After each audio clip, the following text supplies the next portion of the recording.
otra cosa muy ligada a esto, la ministra secretaria general de la Presidencia, Ana Lía Uriarte, admitió en conversación con Canal 24 Horas que el gobierno está viviendo un momento político complejo, todo esto por las acusaciones constitucionales que está impulsando la oposición y el debate generado por los indultos presidenciales que precisamente abordábamos en el despacho anterior. Vamos a conversar más sobre estos temas. Estamos con Mario Herrera, investigador y académico del Centro de Análisis Político de la Universidad de Talca. Muchísimas gracias, Mario, por estar con nosotros y bienvenido. Muchas gracias a ustedes por la invitación.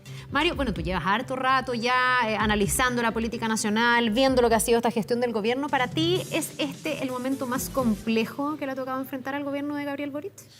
Sí, es uno de los momentos más complejos, pero si nosotros lo analizamos en perspectiva de tiempo, en estos 10 meses hemos tenido como 4 momentos distintos de Boric. El Boric de la instalación, el Boric previo al plebiscito, con un ministro de Giorgio Jackson que estaba muy presente en la campaña, un momento que vino posteriormente, después de esa redefinición, después de Cerro Castillo, y estamos como ante el cuarto momento en menos de 11 meses. Y eso de lo que habla es de que el gobierno de alguna forma todavía no logra encontrar ese rumbo, no logra encontrar esa conexión necesaria con la ciudadanía. Cuando un presidente enfrenta una crisis, cuando un presidente enfrenta un escenario de baja aprobación, tiene 2 caminos posibles. El camino que tomó Piñera en su momento, que era copar la agenda pública. Todos los días a la hora de almuerzo aparecía una noticia distinta, un anuncio distinto. O la segunda estrategia, que es más bien la que tomó Bachelet en sus momentos de baja aprobación, que es más bien poner a los ministros como primera línea y ella quedar atrás. Lo que estamos viendo en el caso de Boric es que está mezclando un poco las 2 estrategias. Y aparece él, aparecen sus ministros y empiezan a converger estas descoordinaciones precisamente entre la figura presidencial y la de los ministros y termina dañando tanto al gobierno como a la imagen presidencial. Sí, y no sé si ha sido una descoordinación, pero en el fondo han tenido que salir todos a explicar los problemas que se van generando y que se van como reabriendo en cada una de las intervenciones, porque vino el tema de los indultos, que podía ser una decisión discutida, opinable, que al ciudadano le gusta, no le gusta, pero que es una facultad del presidente. Y después los problemas empiezan cuando el presidente empieza a explicar por qué toma la decisión y después cuando los ministros también empiezan a referirse sobre las explicaciones del presidente y después con la vocería de Camila Vallejo que termina reconociendo que aquí no estaba toda la información sobre la mesa. Para ti, el tema de los indultos es parte de un error concreto, puntual, de esta decisión que toma el presidente o, como algunos incluso en el propio oficialismo perciben, es como lo que ha puesto sobre la mesa la descoordinación y el desorden que habría también en otras materias dentro del gobierno. Sí, claro. Si uno se fija en general en este gobierno, hay materias que normalmente no eran parte de cuestiones políticas y que se han transformado en temas políticos. La agenda exterior de Chile nunca fue un tema político, sino que más bien fue un tema de Estado. Y este año la discusión del TPP-11, las giras presidenciales, la agenda regional, etcétera, fue tema político. La discusión del fiscal nacional era un tema que normalmente era un nombramiento, que era casi un acto administrativo que pasaba más bien desapercibido. Este año tuvimos problemas a propósito de eso, tercera nominación, etcétera. Con los indultos está pasando exactamente lo mismo. Boric no es el primer presidente que indulta, que usa esa facultad. Pero este año ha sido polémico precisamente por la relación que tuvo ahí con la ministra, si estuvo la explicación o no estuvo la explicación, y todo el detalle que vino posteriormente, que todavía sigue, por supuesto, que como algo abierto. Entonces, lo que estamos viendo es la politización de temas que normalmente son políticas de Estado, son actos administrativos, y eso termina dañando, por supuesto, que la imagen del mismo presidente. Y es por errores que comete su sector, su grupo más cercano, y sobre todo su coalición. Y eso también contribuye a tensionar con la otra parte de la coalición, la del socialismo democrático. Ya, es que eso te iba a preguntar, si tenía que ver como con errores no forzados y autogoles, por así decirlo, o si también aquí tú ves que hay una oposición que aprovecha bien estas coyunturas y que en el fondo ha logrado hacer que este tema permanezca abierto y que el presidente no dé vuelta a la página, como él varias veces ha intentado hacer. Sí, es que precisamente Boric tiene un escenario positivo en cuanto a la oposición, a pesar de que tiene minoría en el Congreso, tiene una oposición que está dividida, tiene un partido republicano que está cada vez más empujando a Chile Vamos hacia el centro, copando la posición de la derecha y que están discutiendo entre ellos. Cuando Piñera enfrentó su crisis de aprobación presidencial, tenía una oposición que, si bien estaba fragmentado en términos de cantidad de partidos, no lo estaba en términos de posiciones, eran en definitiva todos unidos contra el presidente. En este caso no está viviendo eso, sino que está más bien viendo una polarización también desde la derecha. Ya, y entonces han sido más los errores no forzados los que han mantenido durante todo este tiempo abierto el tema, por ejemplo, de los indultos. Son errores del propio gobierno, son de esto de tratar de transformar un pacto electoral en un pacto de gobierno donde las cosas de repente no cuadran muy bien. Y el problema es que estamos a 11 meses, estamos a cuatro intentos de supuestamente que ahora sí, y eso va desgastando la imagen hacia el futuro. O sea, el poder revertir cuando ya se pierde la credibilidad, que es uno de los principales atributos que tenía el presidente, se hace muy difícil. ¿Logras detectar dónde está el problema para que se genere este desorden, que no es solo tu impresión? Voy a recoger también que dentro del oficialismo hay quienes han llamado a poner orden. La propia ministra Toá, al parecer dentro de las reuniones, también ha planteado el tema de que hay que ordenar. Ayer Analía Uriarte reconocía que están en un momento muy complejo en el gobierno.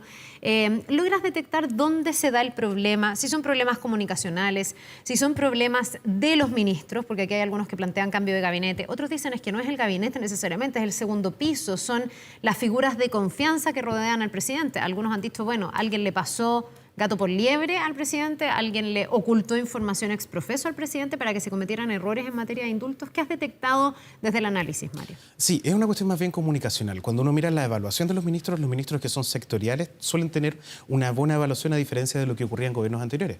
Vimos al ministro Ávila durante muchos meses encabezar las encuestas, el ministro de Educación, que eso es algo inaudito, normalmente eran de los que estaban más abajo. Pero evaluados en educación. Claro, el ministro de Transporte ha mostrado avances, la ministra del Trabajo también, pero esos avances desgraciadamente no han formado parte de la agenda pública y no han formado parte de la agenda pública porque lo político ha tomado el debate.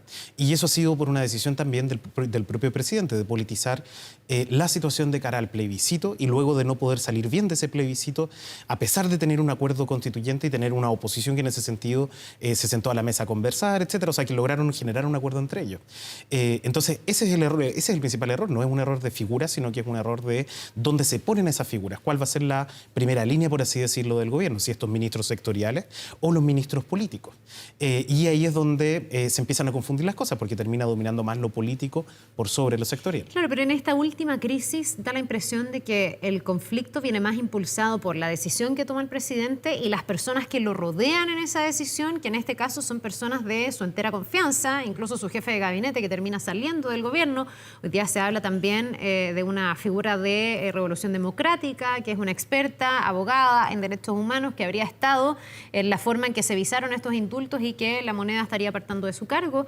¿No tiene que ver también con eso, con la forma de conducción que tiene el gobierno, más allá de las figuras que nosotros vemos, el elenco que nosotros vemos, y que están a lo mejor en esta segunda instancia, que es el segundo piso, que no necesariamente tienen un cargo formal de cara a la ciudadanía, pero que sí son tremendamente relevantes en la forma que el presidente va tomando sus decisiones y delineando su gobierno? Claro, hay dos tipos de roles políticos ahí. Hay uno que es el que encabeza la ministra Toá, como jefa del gabinete, como la jefa política, y en ese sentido sí se nota una diferencia frente a lo que era Isquia Siche en el pasado. De alguna forma, Carolina Toá llegó a ordenar también a su propia coalición, el sector del socialismo democrático, y tratar de que esta coalición de alguna forma tenga un mayor empuje y tenga una mayor conexión entre ellas. Y en ese sentido ha tenido un avance positivo el gobierno. Donde no lo ha tenido es en las decisiones estratégicas, que esas no necesariamente son decisiones propiamente tal políticas, y ahí es donde están precisamente los asesores, su núcleo más cercano, su segundo piso. La salida de Lucía Damert, el cambio por Mesa Lopendia y la salida finalmente de él también en este contexto, hablan de que hay una especie de desorden también dentro del núcleo más cercano del presidente y no así en su relación con los ministros propiamente tal. ¿Qué pasa con el gabinete? ¿Tú crees que un cambio de gabinete sería una manera de poder cerrar un ciclo y empezar otra etapa o no, porque eso se diluye rápidamente? O a lo mejor la envergadura tiene que ser muy profunda para que realmente se sienta que hay un cambio en la conducción de los gobiernos. A veces hemos visto en ocasiones anteriores enroque, un par de figuras que cambian, pero a lo mejor se sigue percibiendo más o menos la misma conducción. ¿Te parece que está ahí la clave o hay algo más que el gobierno pudiera hacer para definitivamente cerrar este capítulo? Aunque está difícil porque hay dos acusaciones constitucionales sobre la mesa. Ahora se acaba de anunciar una comisión investigadora. La Contraloría requiere información respecto de los indultos. No sé si está tan fácil dar vuelta a la página, digamos, porque hay otras cosas que están como en desarrollo. Sí, claro, porque para poder solucionar eso lo que habría que cambiar es la ministra de Sexpress, y la ministra Analía Uriarte está dentro de las mejores evaluadas por la ciudadanía, y en términos políticos también ha logrado ciertos acuerdos, ha logrado ciertos consensos más allá de lo del fiscal nacional y todo lo que apuntas a ese cargo por la relación con el Parlamento. Es lo que uno esperaría si es que tiene precisamente esos problemas políticos. Le va a tocar enfrentar 2 acusaciones constitucionales y eso requiere una persona con capacidad de negociación necesariamente, que no era el principal atributo de ella. El principal atributo de ella no era el capital político que tenía, sino que más bien el capital personal que tenía ella para poder generar esos acuerdos, que era algo que Giorgio Jackson ya no tenía. Yo creo que la solución a esto no va por un cambio de gabinete, a pesar de que un cambio de gabinete podría entregar una inyección de tranquilidad durante un tiempo, sino que más bien va en una redirección de prioridades, de que las prioridades no pueden estar puestas en lo político, sino que tienen que estar puestas en lo sectorial y dejar de tener este tipo de problemas que lo que hacen es transformar políticas de Estado, actos administrativos, trámites, por así decirlo, en cuestiones políticas. Claro, que además los temas se cruzan, porque tú hablabas un poco de la conexión con la ciudadanía y una de las críticas al principio, cuando se anuncian los indultos, sin toda la polémica posterior, era cómo se estaba indultando en un contexto donde la seguridad está al tope de todas las encuestas y donde pareciera ser el gran tema no resuelto y donde además se estaba trabajando una mesa de seguridad que con esta decisión quedó comprometida porque finalmente se paró de la mesa la oposición y hasta este momento estamos viendo si es que se retoman o no estas voluntades de llegar a un consenso en esta materia. Eso para la ciudadanía me imagino que es difícil de entender, porque aquí hay como urgencias que finalmente quedan pospuestas por estos intercambios de como guerrilla política, ¿no? Claro, cada vez que el presidente ha tenido la oportunidad de anunciar un paquete importante, lo hizo al principio con los paquetes de ayudas económicas, ahora con el bono marzo que se iba a ser duplicado, esta semana con la mesa de seguridad, cada vez que ha tenido esa oportunidad, desgraciadamente algún otro traspié ha tapado esa noticia. En circunstancias de lo que uno espera comunicacionalmente de un gobierno es que lo haga al revés, que si hay un problema, que si hay una mala noticia, aparezca una cosa buena que lo logre solucionar. Y en este caso, en el caso del gobierno, hemos visto que buenas políticas, buenas iniciativas han pasado a un segundo plano por cuestiones más asociadas con la política. Ya, no, bueno, aparte del cambio de gabinete, que podría ser una de las alternativas, se lo piden además voces dentro del propio oficialismo. ¿Qué más ves que el gobierno pudiera hacer para revertir esta crisis? Para poder, además, yo creo, abocarse a lo que la ciudadanía espera que se pueda abocar y no seguir teniendo que dar explicaciones por algo que ya está, digamos, que ya es una resolución que ya tomó el presidente los indultos. Claro, lo intentó parcialmente durante esta semana con el tema de los trenes y aparecieron las críticas de su propio sector. Ahí hay un problema también de orden dentro de su coalición o dentro de sus cercanos.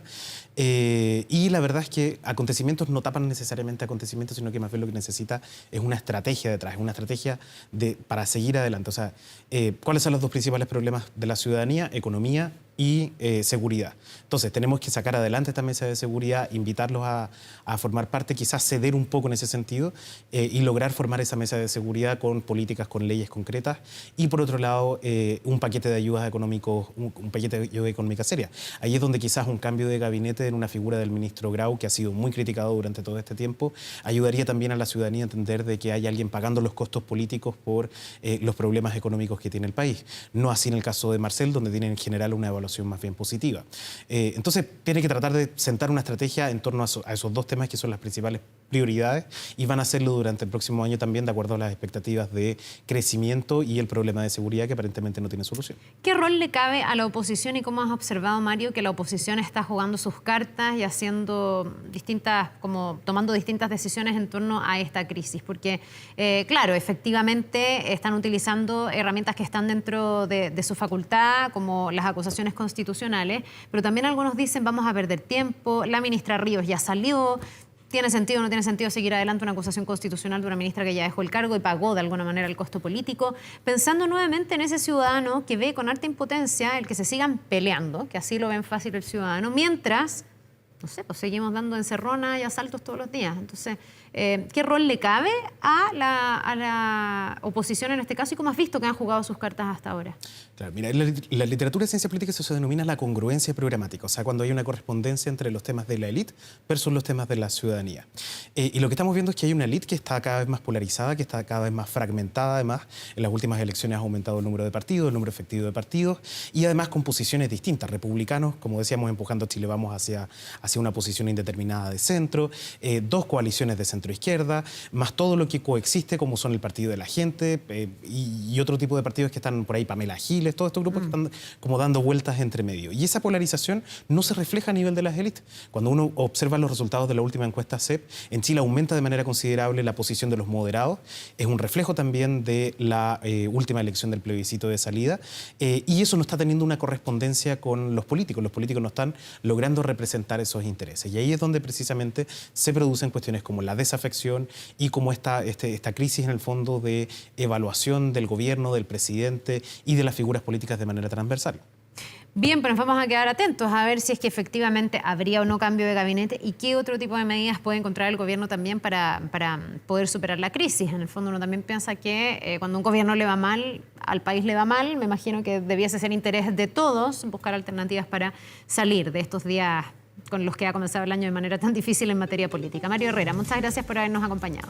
Muchas gracias a ustedes por invitarme. Que te vaya bien, que tengas un buen día.